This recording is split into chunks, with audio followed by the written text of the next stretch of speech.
Chapitre 5, cinquième élément du symbole. Et il est ressuscité le troisième jour selon les Écritures. Et il est ressuscité le troisième jour. Que nous apprend cette phrase? Elle nous apprend que Jésus-Christ est ressuscité des morts, comme il a été écrit par les prophètes et dans les psaumes, en Luc chapitre 24, verset 7. Que Jésus-Christ est ressuscité dans son propre corps qu'il avait eu lors de la naissance et de la mort.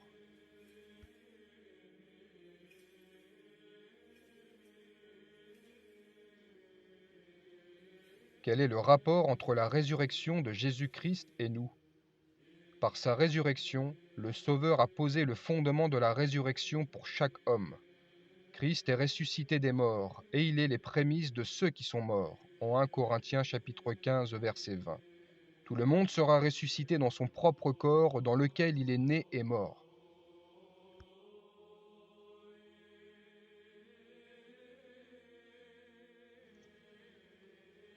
Quelles sont les preuves de la résurrection du Christ?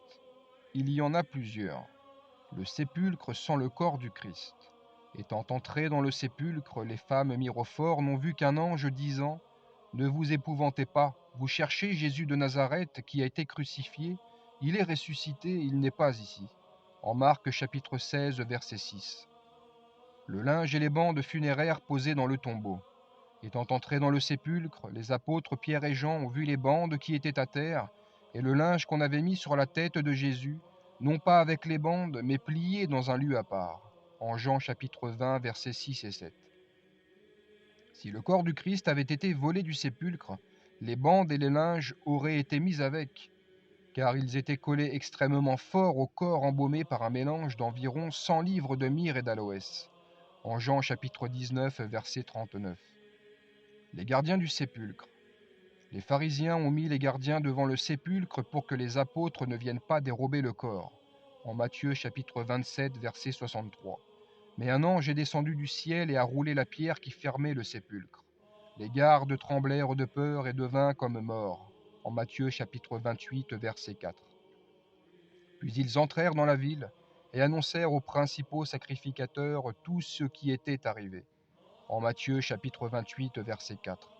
Les gardiens qui ont été mis là par la haine des pharisiens sont devenus ainsi les témoins de la résurrection du Christ.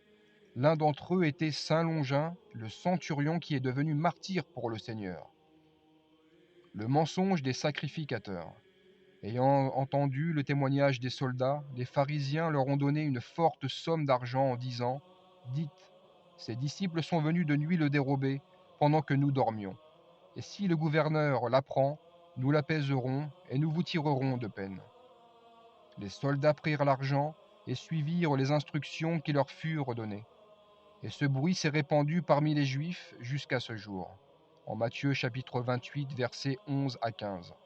Par la corruption, les pharisiens ont confirmé de leur côté la résurrection du Christ.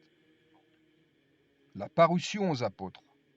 Après qu'il eut souffert, il leur apparut vivant et leur en donna plusieurs preuves, se montrant à eux pendant 40 jours et parlant des choses qui concernent le royaume de Dieu. En Actes chapitre 1, verset 3. Le Christ est apparu à Céphas, puis aux 12. Ensuite, il est apparu à plus de 500 frères à la fois, dont la plupart sont encore vivants et dont quelques-uns sont morts. Ensuite, il est apparu à Jacques, puis à tous les apôtres. Après eux tous, il m'est aussi apparu à moi, comme à l'avorton.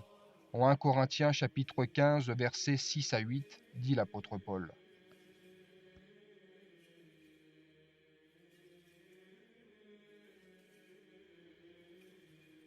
Selon les Écritures. D'où viennent les mots « et il est ressuscité le troisième jour » selon les Écritures? Ces mots sont pris dans la première lettre de l'apôtre Paul aux Corinthiens. Je vous ai enseigné avant tout, comme je l'avais aussi reçu, que Christ est mort pour nos péchés, selon les Écritures, qu'il a été enseveli et qu'il est ressuscité le troisième jour selon les Écritures. En 1 Corinthiens chapitre 15, versets de 3 à 4.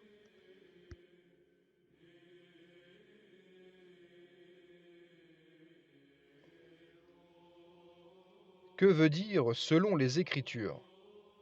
Les mots selon les Écritures veulent dire que Jésus-Christ est mort et ressuscité comme c'était prophétiquement écrit dans les livres de l'Ancien Testament.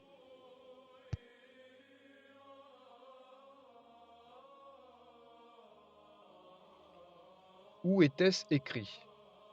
Le prophète Isaïe parle de la mort du Messie. Il était blessé pour nos péchés, brisé pour nos iniquités. Le châtiment qui nous donne la paix est tombé sur lui, et c'est par ses meurtrissures que nous sommes guéris. En Isaïe chapitre 53, verset 5. L'apôtre Pierre cite le psaume 16 quand il parle de la résurrection du Christ. Car tu n'abandonneras pas mon âme dans le séjour des morts, et tu ne permettras pas que ton sein voie la corruption. En Actes chapitre 2, verset 27. Le séjour du prophète Jonas dans le ventre de la baleine pendant 3 jours et 3 nuits préfigurait la résurrection du Christ. Car, de même que Jonas fut 3 jours et 3 nuits dans le ventre d'un grand poisson, de même le Fils de l'homme sera 3 jours et 3 nuits dans le sein de la terre. En Matthieu chapitre 12, verset 40.